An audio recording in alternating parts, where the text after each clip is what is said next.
Welcome to the Contrarians and tonight's topic, bands or artists that you consider to be ahead of their time. So we want to hear from you in the chat, so let's get started.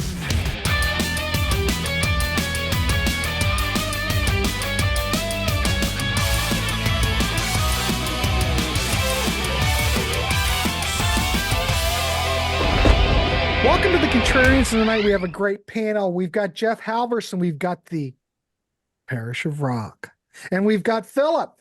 We're all here, and we've got a great topic. We are going to talk about bands. You look back and you go, my goodness, these guys were ahead of their time. So we're talking bands or artists that you think were ahead of their time. And we're just going to keep it loose, and we're just going to go around, and we're going to go an hour, and we'll just see how far we get. So I want to welcome the panel, Jeff, Parrish, and Philip. Nice to see you, gentlemen. And I think I'll just go, well, let's start out with Jeff. We'll go the Parrish, and then Philip, and we'll just keep looping around. Right. We're going to try to go 3 times. We're going to play it by ear and see where we end up. So, Jeff, take it away. What's your first pick? All right. Well, first thing we'll do is change the order because my first pick is obvious. And if we don't get to it, we don't get to it. All right. I've got 2 to go together.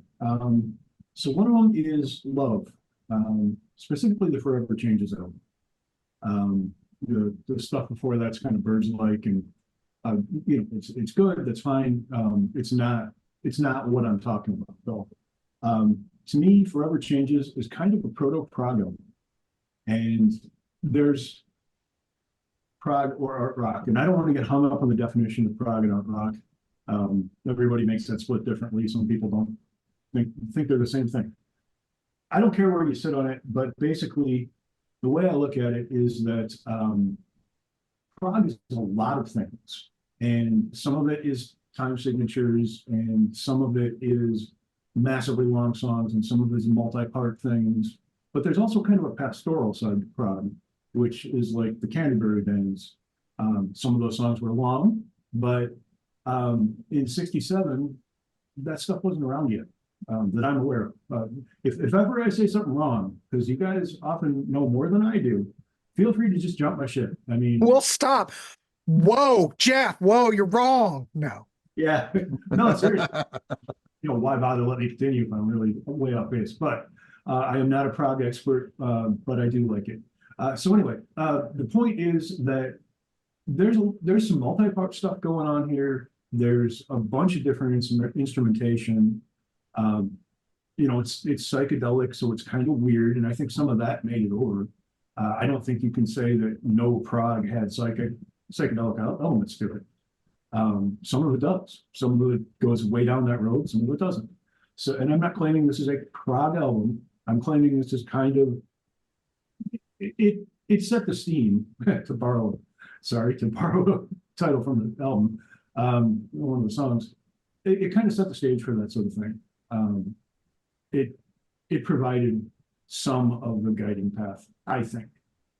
I don't have any information on whether or not any of the English guys actually ever listened to this or not, but to me, it sounds like it goes in with the Canterbury stuff, with Camel, with things like that. In fact, I would say it's probably a little more adventurous than Camel. If I may interrupt, Jeff, just a few days ago, it so happened that I was in Canterbury. I live just across the channel, so I was for some event, in fact, in Canterbury, and you could see just how exactly, even today, you could see how this kind of pastoral style of music would emerge in this place that is just so English, so green and lush and quiet and full of like this almost mystical kind of nature. It's amazing. If you could ever visit the place, it's just spellbinding, really. I understand that there's a reason that Canterbury scene involved there, and Birmingham gave us Sabbath and Priest. But so that's really what I had to say about Love. Is I think it's at least a forerunner of prog, even if things weren't directly traced back to it. They were a lot of the things that sound on there. A lot of things on that album sound like things I would expect to find on a less challenging, not very King Crimson Prime-type album. Mhm. So that's my first. Yeah, I choice. could see that. I could see that because that love stuff wasn't all that accessible. I mean, they never really took off here in the States. The Doors took off. Well, I think I read something about it because the Doors and Love were both on the same label. And for some reason, when they signed the Doors, Love didn't get the promotional backing anymore for some reason. I think Elektra saw that the Doors had a lot more potential to have hits or make money, and that Love kind of got disregarded. Yeah, But they all were like in that same spot. They both started out about the same time. Well, the Doors, I remember reading a biography of Morrison back in high school. I read it a whole bunch of times. I found it fascinating. And they wanted to be as big as Love at one point. That was their first thing. So, I mean, Love did kind of come first, and they were the house band, I think, at the Whiskey or something. And then the Doors were later. So they kind of superseded them. But which makes sense. I mean, there's that element of poetry and that charisma. And I don't think Arthur Lee was that into playing live. I'm not sure, but I got the impression that that's, they weren't really so much a fantastic live band you just had to see. They were just pretty good, I don't know. So All right, cool. that's what I know about Love. Excellent choice. Let's over to the Parish of Rock. Parish, what's your first choice? Nice to see you. All three. Yeah, thank you. Good to be on. All three of mine are from about the same period. The first band I'm going to go with is what I consider to be the forgotten band from the new wave of British heavy metal, and it's a band called Girl. And I'm picking Girl because I think they were 5 years ahead of their time. They were essentially a proto hair metal band. So even though they were at the same time as Def Leppard and Iron Maiden and Saxon, they didn't really fit in with that. And even though they were classed as new wave of British heavy metal, they definitely had a sound that later would be described as a glam metal or hair metal. And the look, if you can see that from the album cover, it's got that glam metal look, the makeup, the hair, that kind of sleazy look to them. There's some pictures of them on the back. I don't know how well you can see those, but you can see again a similar sort of look. That's a single cover, similar thing. And two of the band went on to be big players in that market. So Phil Collen was probably the big one who went and joined Def Leppard, and the other one was Phil Lewis, who went on to LA Guns. So two of the members went on. They released two albums, one in 1980, one in 81. The first one, which is the one I showed, Sheer Greed, is just to me just sounds hair metal. That's what the sound is from the opening album track of Hollywood Tease. It's got that kind of sleazy guitar, that kind of hair metal sound, and then it's got the mixture of sort of hard rock guitars, but pop songs, lyrics, songs like Lovely Lorraine and Strawberries. They do a really good version of Kiss's Do You Love Me, which again, it doesn't, whereas Kiss's version is kind of about being famous and being rock stars, they turn it into sort of rock star wannabes, and it's more about sexual tension than it is about being a rock star. So again, they kind of make it into that, more into a hair metal type of sound. And the best song on the album is a song called My Number, which is one of the hookiest rock songs you'll ever hear, but has no chorus. And the hook is the guitar line. I just think it's phenomenal. And that was covered by Lillian Axe on one of their albums. So and Hollywood Tease was covered by LA Guns. So definitely ahead of their time. You wouldn't be surprised to have heard the album in 84, 85, 86, that kind of period. This is a year or two before Motley Crue, who was the band that most people think is the start of hair metal. But this is ahead of that. They started pretty big over here. So that they got the kind of the big label with Jet Records, which was the label ELO were on, as an example. The music press all got behind them, along with Def Leppard and Iron Maiden. They're one of the big, and probably Saxon. They were touted as the big four that were going to make it, but obviously never did. Got totally forgotten about. And even now, when people do sort of retrospectives of new wave of British heavy metal, they might talk about Tigers of Pang Tang, or they might talk about Angel Witch or Girl School. but nobody ever talks about Girl. And I think it's just a fantastic album. The second album, Wasted Youth, isn't quite as good, but that's really good as well. But yeah, to me, ahead of their time. If they'd come out 4 years later, I think they would have been absolutely huge in the States. But they didn't. And they both the key members went off to pastures new in about 82, 83, sort of gave in on Girl, and who can blame them? And you get the chance to join Def Leppard or actually go over to Los Angeles and join Tracy Guns with LA Guns. Who can blame them for doing that? So definitely for them it was the right move. But yeah, probably 4 or 5 years too early, really. So ahead of their time. Yeah, that's a good one. They didn't do anything over here at all. No. Not even a blip on the screen. I mean, it's interesting over here. I first saw them support UFO at Hammersmith Odeon when they went down really well. I then saw them support Kiss, and they were booed off stage. The audience just didn't like the look of them. And then I saw them at a small club, and it was like being at a Beatles concert. And there was about 4 blokes there. Everybody else were girls. They're all screaming like at a Beatles. It's the closest I've ever got to a Beatles concert with the atmosphere. Rollers. It's like the Bay City Rollers, exactly. And so they kind of, it was an odd audience that they had, really, which is probably why they never took off. They never quite connected with the rock audience, and were probably too heavy for the pop audience at the time.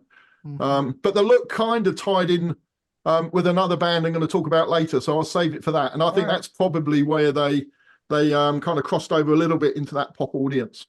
Awesome. Good choice. Yeah. Yeah, I still have yet perished I have never heard them yet. Yeah, it's worth it. I mean, I think that album's a really good album. That first one, this one, Sheer Greed, I just think is a really Rock good album. Candy you might know, but I might have re-released that on CD. I wouldn't be surprised, because there's a lot of reissues. I mean, they did two albums. There's about 6 live albums being released over the years. I think there's been 6 or 7 greatest hits. How are you going to have 6 or 7 greatest hits out of 2 albums? I'm not sure. Although they did release a few singles that aren't on albums, but even so, their greatest hits are basically just repackaging in different formats those albums. So Rock Candy either released it in its full form. I mean, to be honest, it's not even on Spotify as an album, which is odd. The live albums are. A couple of the greatest hits albums are, but that original Sheer Greed isn't. And that single, I took it out because Martin likes to show all his signed records, and I thought, well, if he's here, I'm going to show off one of my signed ones. So I don't think Martin's ever shown anything that wasn't signed. No, exactly. Well, I haven't got many, so when I've got one, I like to show it off. Cool. Well, anyway, that's a good pick. Hey, anybody watching this show, first of all, thanks for tuning in. And second, if you've heard any of these bands, let us know in the comments below. We'd like to hear that. Or if there's some bands that you think were ahead of their time, leave a comment. We'd like to hear about it. But in the meantime, let's go over to Philip. Philip, welcome to the show. Nice to see you. What's your first pick? So yeah, great.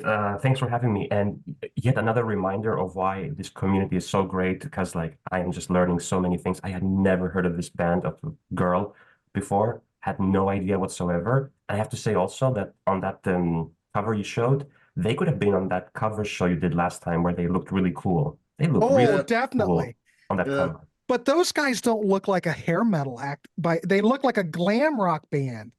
Well, glam metal, kind of like a watered down. I'm not sure. They kind of look like the Strokes. I don't know. They look kind of modern, to be honest. Yeah, well, okay, they're ahead of the time then. Yeah, I don't know. They kind of remind me of the Strokes, so that's probably good. So there you go, ahead of their time.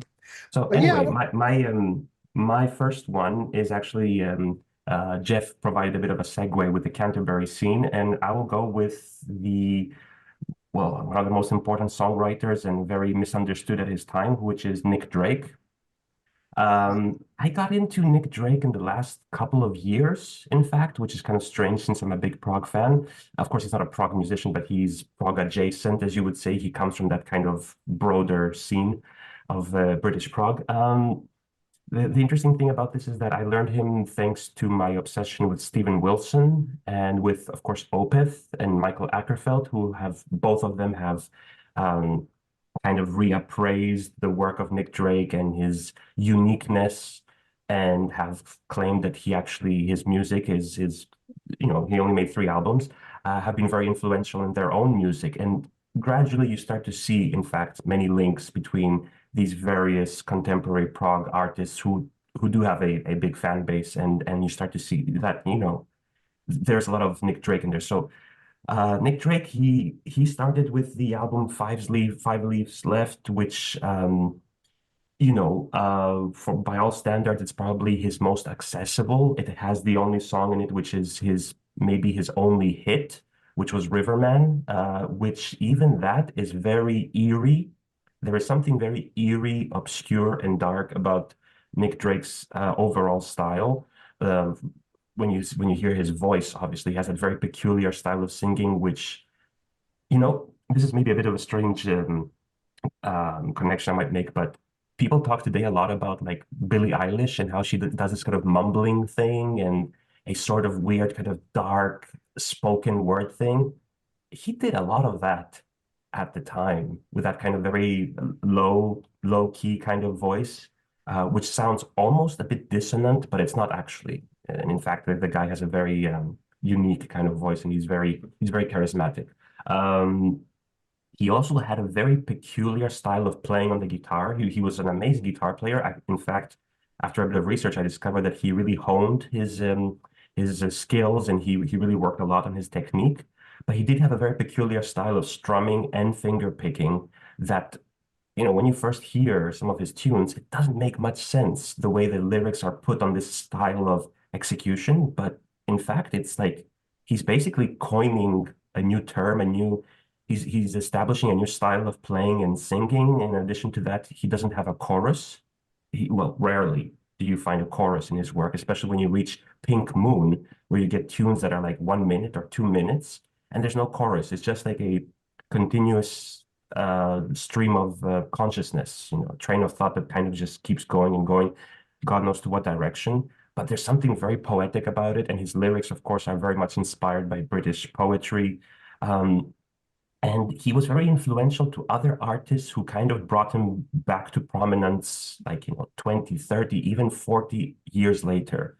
And I think that, the fact that he was misunderstood and that he didn't really have much of an appeal at his time is a sign of someone who is pretty much ahead of his time. And, even when you listen to it, especially his last record, Pink Moon, which is very bizarre and obscure, when you hear the guitar, he's not even playing properly. Many of the notes sound very squeaky. You can hear some of the scratching on the guitar, and I do think that that was deliberate, and it does create a certain atmosphere that maybe some audiences were not ready at the time to listen to and to understand. And today, I think he is, he's considered much more ahead of his time today. Post mortem, obviously, he died quite young apparently from suicide. So yeah, Nick Drake. Yeah. I remember when was it the track Pink Moon that they used in the Apple ad? Do you remember that? Yeah. That was a true. big boost for him because people were going, who is this? Yeah. That was a great ad. And you mentioned Nick Drake. When that ad came out, it was very fresh sounding too. Like it could have been released yesterday. So maybe it just wasn't there you go. He was ahead of his time. Maybe it just was the wrong time for him, you know? Yeah, maybe.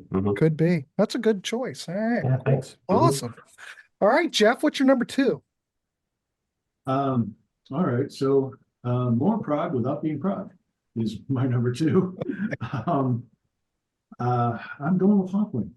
And there's, to me, obviously they, kind of got in on the early space rock and were kind of founders of that movement and all of that. But I think there's more to it than that, to me, because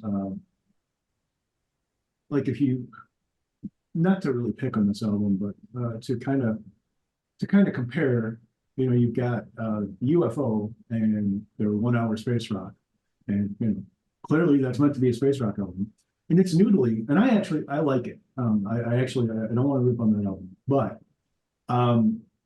they're kind of just doing the thing with the people in the band.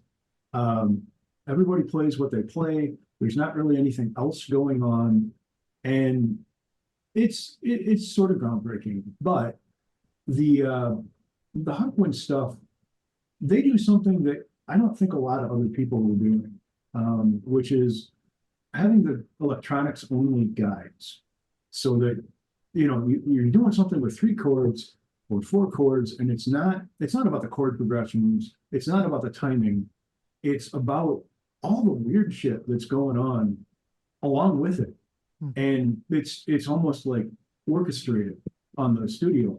I mean, live you get what you get, but the studio albums, when there's a rising tone going along with, like you shouldn't do that, it's there for a reason, and it's there at exactly the point that they wanted it there.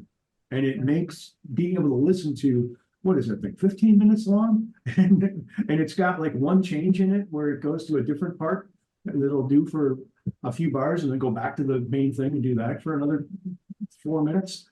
And yet it's compelling. How did they do that? Well, there's all this other stuff going on that adds all this texture. And, in some cases there are spoken word bits. I feel like actually there's some influence on the 90s bands like White Zombie and some of those bands that put, when putting samples into the music started to really be a thing that happened outside of hip hop. And a lot of that alternative heavy stuff was just putting strange noises in. Did they all say, well, this is because I heard it in Hawkwind in 1970? Well, probably not.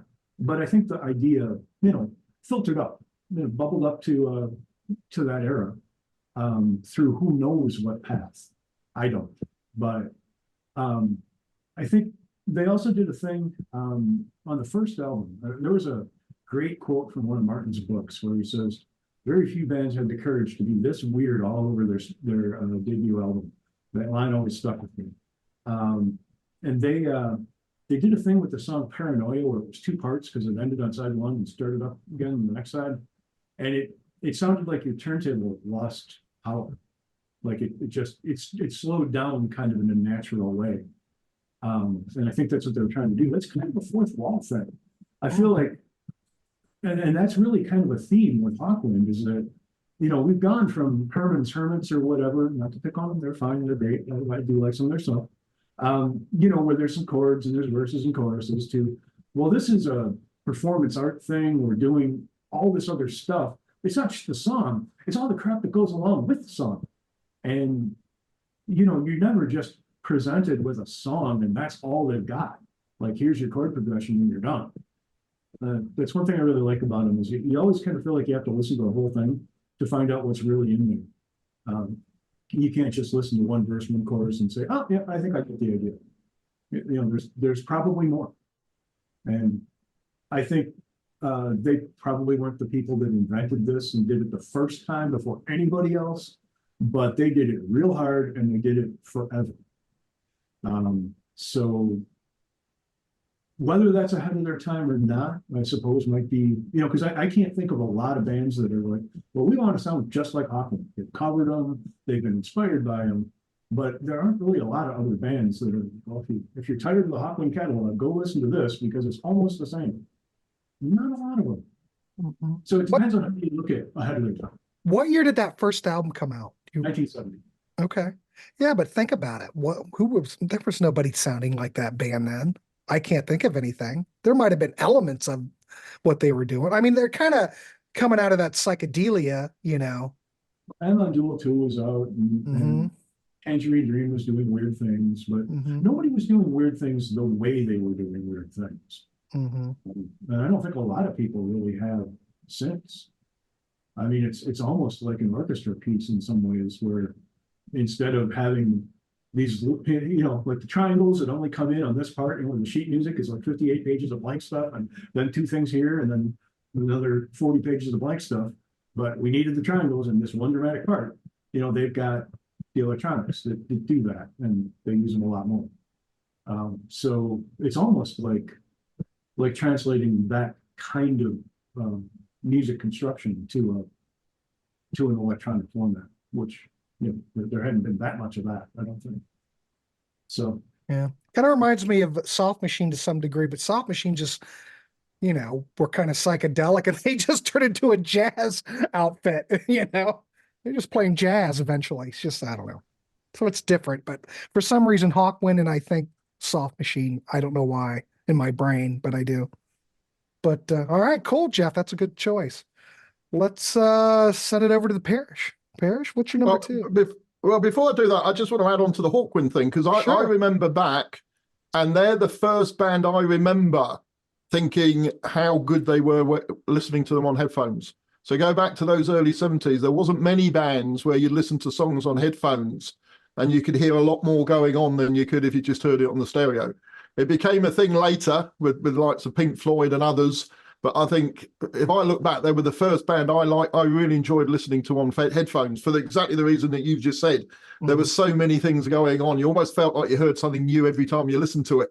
And of course, I don't know about over there, but over here, the record players over here were pretty crappy. Most of them were mono anyway. So, it probably got lost on the mono mix on the record player my mum and dad had. But if I put it on headphones, they were the first band I remember listening to headphones, as I say, and it just sounded like a different album to the, on a standard record player.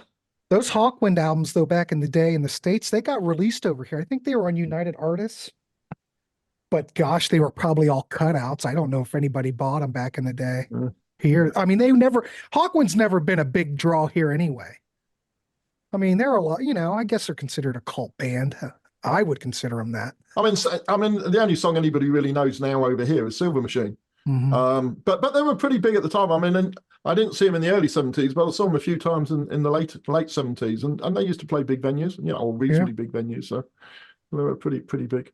All right. So my second choice is I'm going to go with a contrarian choice, and I'm gonna mount a case for a band that most people wouldn't consider as ahead of their time, and then put the case for it. And that band is ACDC. Okay. So I wouldn't have thought many people would think of ACDC as ahead of their time. But the reason I've decided to go with them, I've got three main reasons. The first is in 1979, they were as far as I know, the first rock band, or heavy rock band rather, that picked up on Matt Lung. So whilst Matt Lung had been about, he'd done City Boy and he'd done Boomtown Rats. When you get to the 80s, he was obviously a big draw for the sort of the heavier rock market, or the melodic heavy rock market with Foreigner and Def Leppard. He did the Cars, obviously, maybe they're not heavy rock, but a rock band. He did Bryan Adams a bit later in the early 90s. So he became almost the producer of choice if you wanted to have a hit album. But the first heavy rock band to take that chance was AC/DC with Highway to Hell. So I would say, and not an obvious choice for AC/DC at that point, I would have said, with what they'd had with Andy Young. So I'd say they were ahead of their time, seeing the potential that Matt Lung could bring to them and bring to their sound and bring to their music. And obviously at the time he was still finding his feet as a producer, so he wasn't getting quite as dictatorial as maybe he did with the likes of Def Leppard and the influence you saw on those later albums. But I think that showed foresight to be able to pick a producer like that who wouldn't have, most people at that time were not going, looking at him. They were maybe looking at the standard producers like Tom Allen and people like that. Chris, whose surname I can never pronounce, Canzoneri or whatever his name was. People like that were the ones that were being picked. So I think for AC/DC to pick Matt Lung and anticipate the guy who's going to be the big draw producer of the 80s, that was ahead of their time. The second one was selecting Brian Johnson as the replacement for Bon Scott. So in the late 70s, most heavy rock singers had fairly clean voices. You think of Rob Halford, a pretty clean voice. You think of I don't know. You think of Dio, quite a clean voice. And I think actually, when you listen to Brian Johnson, he's got quite a sort of extreme metal voice, really. He's more of a growl. He doesn't really sing cleanly. And you listen to some of those vocals, they're almost proto death metal, or certainly to my ears, or proto sort of extreme metal. And again, so looking ahead to, you know, and then kind of being ahead of their time and going with that type of singer was both brave at a time when it would have been easy to just pick somebody who was a kind of a Bon Scott sound-alike, but they didn't. They went with somebody who didn't have those clean vocals, had those really dirty, growly vocals. So that's my second reason why I think they were ahead of the time. And the third reason is this album, Back in Black. Who would ever have predicted that that album would be the second best-selling album of all time? The best-selling rock album of all time. Not with the death of Bon Scott. Well, sorry to interrupt. Not with the death of Bon Scott. But obviously they did. They knew that. They knew that was going to be. I don't think they did. I think they just did what they did. Well, they did what they did. But that, I think, in itself was, you know, ahead of its time. And the reason I think the album is ahead of its time is it's only second to Thriller. But Thriller was massive in the year it was released. Yeah. I mean, Thriller probably sold most of its records in the first year or two. Yeah. ACDC didn't sell most of their records in the first year or two. I mean, it was a hit. I mean, it got to #1 in the UK. I think it got top 5 or something in the States. So it was a hit. But it's grown slowly over the years. It's been a burn, and it's just always there, and people are always buying it. And so I think it was ahead of its time. I think it wasn't the big smash. It was a slow burn. But now everybody would say is one of the biggest albums, well, second biggest selling album of all time. And added to that is also, back then, most people were going synthesizer and going synth drums and make, you know, you think of Queen at that point, or you think of Kiss at that point. ACDC, just clean bass, drum, vocals, guitar. And I think that's what's made it timeless. And I think that was probably, they didn't think they were being ahead of their time, but actually it's proven that it's timeless in a way that most out, you know, think of, okay, it's a few years later, Eliminator, you know, sounds very dated. Back in Black doesn't sound dated. And I think that's part of the reason why it still sells now. And you just got to watch the Live at River Plate DVD and watch the audience there and how they know every single word and singing along. And it just shows the appeal of the album, not just in Australia or in the UK or in America, but it's obviously grown across the whole world, and it's a hit everywhere.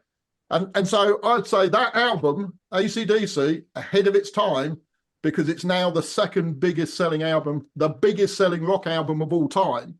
And that's grown over a period of time. It's true. So that's my contrarian choice. That's a great choice, Parrish, because think about it. On paper, that record shouldn't have been a hit, really. Yeah. I guess everything just lined into. But look, I don't know. You can't. I don't know what the other two on think. that's really good. Production's good. The songwriting's good. The guitars sound good. Mutt Lange, what he brought to the table. I mean, it's not all bombastic like Def Leppard became. No, it's still very fresh and what do I want to say? It's just good production. It's just a good recording. It doesn't sound dated. I think that's the big thing. It I don't know what the other two think about it, but anyway, that was my unusual choice. The way you the three reasons you provided kind of gave us some perspective as to why actually it was ahead of its time. Yeah. But that Def Leppard stuff, that's very dated, even though they still play that all the time here on the radio. Yeah, I think Pyromania stands up better, and that doesn't sound quite so bad. But yeah, I think Hysteria sounds very dated. They play that a lot of that stuff, but I don't know. I guess it's time. I don't get it, but I like it, but I think it sounds dated. Hysteria. Have you ever heard Brian sing in the band Gordy? Yes. Oh, Geordie. Yeah. Geordie. Sorry. Well, they were reasonably big over here. In the early 70s, they were like a poor man's Slade, I suppose. But they were quite big. But his vocals don't really sound the same. No, it's like a different guy. Yeah. But he really, he's like Dio to a certain degree. Dio's got just a wonderful singing voice if he just, sings, and so does Brian Johnson. You listen to those tracks from back in the day, he sounds great. Yeah. He still sounds good, don't get me wrong. No, but it's a different style. It's a different style, and these guys that are really, really good can do different styles, and they're very versatile. I guess that's what I'm trying to say. And I don't know if anyone has heard the new song of no, that's not a new song, the cover that Slash has done recently of what is it, Yes. or something Yeah. where Brian Johnson sings, but with a Yeah. more Very good. clean, Yeah. low down voice. Superb. Yeah, Yeah, it's he's very good. fabulous. He really is fabulous. Yeah. But that's a good choice, Parrish. I wouldn't have never thought ACDC, but what you said makes total sense. Well, we're called the Contrarians, so I thought I'd look for something a bit different. Just make Martin happy. All right, cool, awesome. All right, let's throw it over to Philip. Philip, what's your Okay, number well, two? my next choice is not someone who was misunderstood or who didn't appeal so much and became a bit of a cult like Nick Drake. But you know, at a time when everyone thought that Van Halen had revolutionized the guitar and brought in like new sounds and new ways of like using all the tricks and tools on the guitar, here comes Adrian Belew and he says, "Hold my whammy bar." Mhm. Right? I mean, Adrian Belew, I mean, I had to return to him recently because of this incredible news of this super group now called Beat, right? Where they'll be playing What's on Your Right Hand, Grant? Three of a Perfect Pair, Beat, and of course, Discipline. And yep, there we go. And I never show that part of the room very often. there you go. Good excuse to do so. So like, it's been a while since I listened to those three albums. You know, after a while, you get caught up in this loop of like King Crimson is, you know, and recorded with the Crimson King up to you know, Lark's Tongues and Aspic and Red, and that's it. And you forget about the other stuff because, you know, it is more poppy or whatever. And it's like you go and you listen to a record like Discipline, which is considered by many as a more pop version of King Crimson, and it's like, this is so complicated. It's so impossible to play. They call this pop, but like I could not, by any standard, like manage to you know learn how to play any of this stuff. It's very complicated. And Belew, I don't know, like this guy is an alien. Like he doesn't. He's not a virtuoso. He doesn't. Maybe he could play like a virtuoso, but he's not really a virtuoso like Van Halen or Steve Vai or any of these guys. But he has an incredible right hand. He's got an amazing sense of rhythm. And at the same time, he's got this very kind of eccentric, peculiar way of thinking and executing. And his lyrics are very funny, but in a strange, almost disturbing way. And of course, the guy did all the amazing innovative stuff he did with the synthesizer guitar effects and stuff. And he created all these insane sounds on the guitar long before someone like Tom Morello, who's amazing, of course, would claim that, you know, all the sounds on the album are made by the guitar and not by synthesizers or computers or whatever. So Belew really did that before anyone else, more contemporary. And his sensibility combined with that of Robert Fripp was just like a match made in heaven.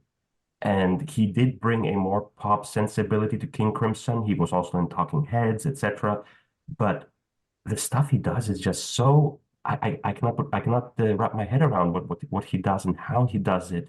Either it is the stuff he does with effects and the electronic synthesizer guitar, or if it is just his playing, the way he strums and hits the chords and the strange combinations he makes. I still don't understand exactly how and what he does, but it just sounds amazing and 100% prog. 100% prog, you know, I mean, maybe it's more accessible, like Three of a Perfect Pair or Beat are more accessible than Islands or Lizard, but again, it's just totally alien. So yeah, Adrian Belew.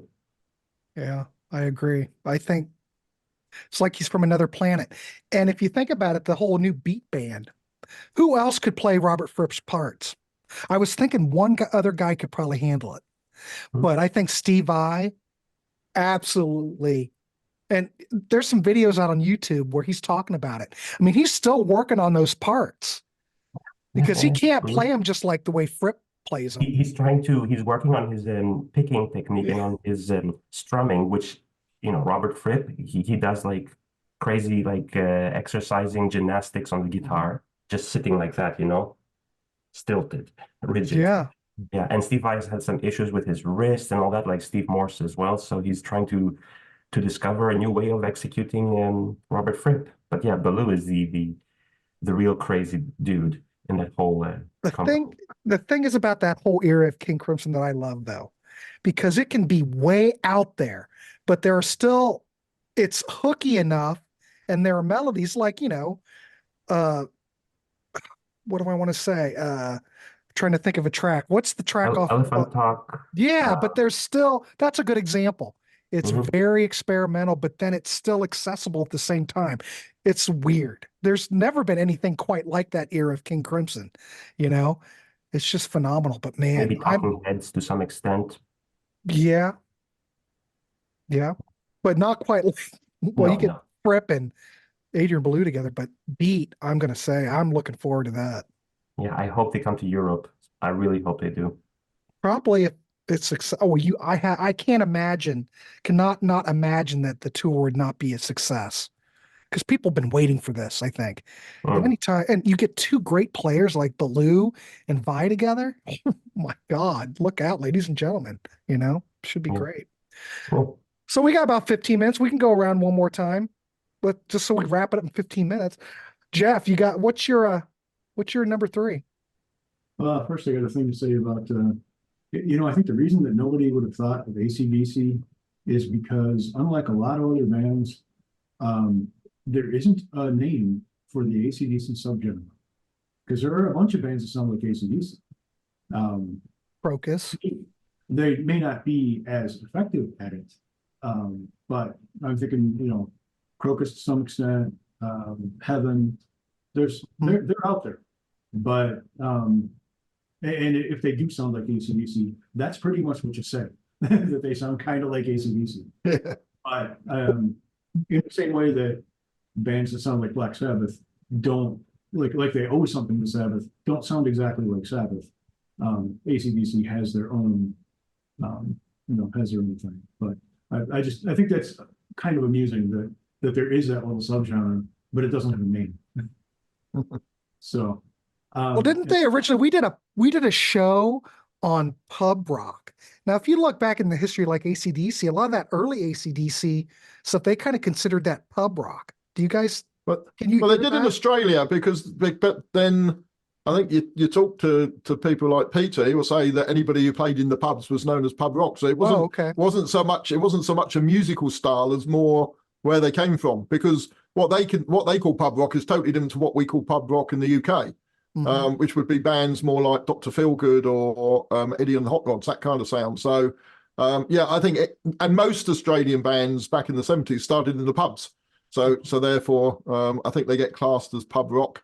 I think AC/DC are just lots of bands call themselves a rock and roll band, but I think AC/DC are literally a rock and roll band. They might have it turned up to 11.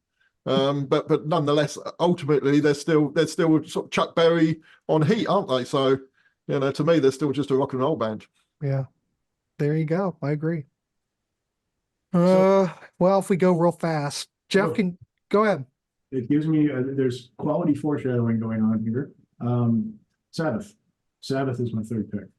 It's the obvious pick, but the reason I picked Sabbath is because I think they started at least 3 different subgenres. With the debut, there were a bunch of albums. Well, there are some albums that sound kind of like the debut, notably Witch Finder General. They sound like they continued straight off. I think if somebody didn't know either of those bands and you played them Black Sabbath and then you played them the 2 Witch Finder albums, they might be convinced they were the same band, maybe a different singer. But there's a similar sound to them. There's kind of a similar feel. The second album is a little bit more regular heavy metal, at least with Paranoid. I think that kind of touched off some of the heavy metal. But really, Paranoid, Master Reality, especially in Volume 4, all kind of birthed stoner rock to me. Stoner metal, whatever you want to call it. If you want to differentiate or not, I don't care. But to me, that's where those things trace back. I listen to Caius, I hear Lord of this World and shit like that. And then the Sabbath, Bloody Sabbath, Sabotage, and to some extent Technical Ecstasy, I think kind of spawned the prog metal a little bit. There's some of that in there.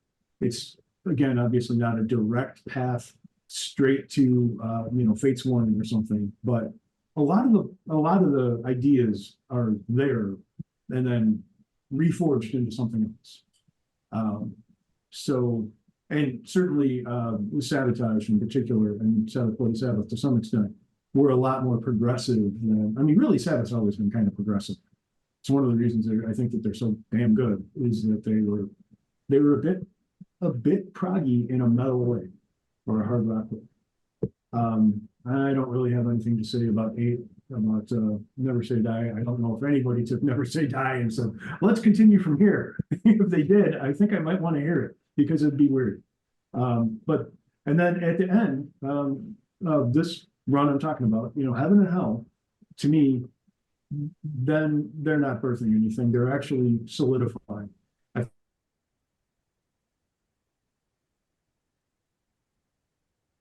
New wave. Oh, there he is. He's back. Sabbath comes in and they just are like, yeah, this is good. We see what you have done with our stuff and we think it's so good. We're going to do some too. And I don't know. That's so they're not ahead of their time at that point. And I don't think they ever were again. But I think they obviously were in the 70s. I mean, it was such a free pick. I really wanted to pick something else.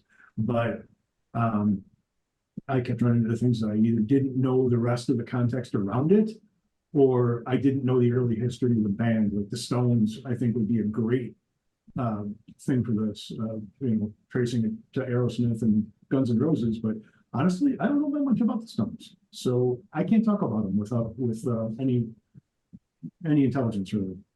I just kind of like them. So anyway, that's my third pick. Cool. Awesome. All right, Sorry. Black Sabbath. Here's Excellent. Somebody had to say it. All right, Parrish, what's your third pick? Okay, I'll be quick. I'm going to go with Japan as my last pick. So 1979, this album came out, Quiet Life. Before this album, they were kind of a quasi glam rock, or we might call them glam punk band on the first couple of albums. And then they changed and they brought in the synths. Bearing in mind 1979, there was a few people out there doing it. You'd say Ultravox with John Fox was doing it. Gary Newman and Tubeway Army, but not many did what they did. And the reason I think they're ahead of their time is this was New Romantics 2 or 3 years before the New Romantics. And it's not just the sound with the synthesizers, it's also the look. If you can see that on there, that look is very much the look that the likes of Duran Duran and Spandau Ballet and Human League and all of those New Romantic bands took. But it's not just that either. I would say, to me anyway, a big characteristic of that New Romantic sound was the singers were crooners. I mean, you listen to Tony Hadley of Spandau Ballet, or you listen to Martin Fry of ABC. These guys were crooners. Even Simon Le Bon to a lesser extent of Duran Duran, and that's exactly what David Sylvian was as well. He was a crooner, so he had the vocal style 2 or 3 years ahead of that sound. He had the look, they had the synthesizers, and ultimately a couple of albums later with Tin Drum, they actually became part of that. But I would say they were 2 or 3 years ahead of their time with this album in particular, before the New Romantic sound. Yeah. Yeah, I do think you wouldn't have Duran Duran if you didn't have Japan, I don't think. I don't think so. I don't think you'd have ABC either. Nah, it kind of goes hand in hand. Yeah. Yeah. And Japan, it's funny, all these bands, all you guys, well, some of you are mentioning the ones that are really influential, and Japan never took off here in the States at all. They had limited success over here, to be honest. I mean, I think this went gold, but it took a while to go gold. Tin Drum, which was a couple of albums later, that became bigger. But then that was the height of the New Romantic period. It was sort of 82, 83. So they were certainly ahead of that sound. But it was almost like they created the sound with the synths, the sound with the kind of the musical sort of changes that took place within the songs, the choruses, the vocals. And then the look. I mean, that was the New Romantic look. So it's almost like they created it. How many of those bands were actually influenced by Japan? I don't know. But certainly to me, it seems a natural progression. So yeah, ahead of their time, 2 years, 3 years ahead of New Romantics. I still think they would have to have seen the look of that band. Yeah. Because obviously, look at all that New Romantic period. All right. Yeah. Cool. That's a good choice. All right, Philip, what's your number 3? Okay, very quickly. This was mentioned earlier by Parrish off camera. I'm gonna go, of course, with Gentle Giant, and from the album where it all started, I think for me at least, with the Octopus, and then with the run of The Glass House, The Power and the Glory, and Free Hand, especially. So we're talking here a prog band from that golden era of 70s prog, but these guys stuck out and still stick out like a sore thumb. They are the most peculiar, eccentric band of that entire bunch of the British scene, Yes, Genesis, etc. They combined many elements of the other bands as well, folk, classical, jazz, rock, blues. But it all sounds so strange and dissonant with Gentle Giant. The other weird thing about these guys that they did at the time, and which was very kind of original and totally different, and which even today you would think is maybe ahead of its time, is that these guys wrote this very complex and strange and dissonant prog rock, and they don't have an epic. They don't have a single epic. All their songs are on, average duration. You have on this album songs that are basically 4, 3, and 5 minutes. Who writes a very complex prog album with no epic in it? Not a 7 or 8 minute tune, let alone 20 minutes, right? They did this crazy stuff. They do their signature, right? Their signature thing was these vocal harmonies that are very strange, very dissonant, almost off key, but they make total sense. If Todd Evans were here, he would also say with me now that these guys have been brought to prominence lately a lot by the prog metal band Haken, who like copy paste those vocal harmonies and this strange kind of rhythmic odd meters that Gentle Giant use. And I still think today that what they do is, at the time, it was definitely ahead of that period. That period was ahead of its time, and they didn't have the mass appeal that Yes, Genesis had, or I don't know, Rush, or maybe some other bands of the Canterbury scene like Renaissance. And they still have much of a cult following to this day. So yeah, I think Gentle Giant were, and they still are pretty much ahead of their time. Like, they will be properly appreciated in 100 years from now, whatever. Ahead of your time or from another planet. Yeah. Kind of goes hand in hand. Yeah, there's no one that sounds like Gentle Giant. So yeah. And no one could ever sound like them. They are definitely their own animal, so to speak. Yeah. All right, there you go. Awesome. Great discussion, gentlemen. We got through all three. So we do want to hear from you in the chat. What bands do you think were ahead of their time? Let us know down in the comments. All we're trying to do tonight is talk music and try to turn you on to some of these bands. So if you haven't heard any, reach out. Although you don't have to struggle too much to turn people onto ACDC, I think. No, I think that's been done. But Yeah. you If never know. you've heard of Black Sabbath, I do recommend giving it a try. Right. Also, Go out and check out some Gentle Giant. Let us know what you think. I'm All only right. getting it's but it is a hell of an album. It's so weird, but it's really cool. Yeah. And I do want to check out Girl. I will definitely go look at that. Yeah, check out Girl.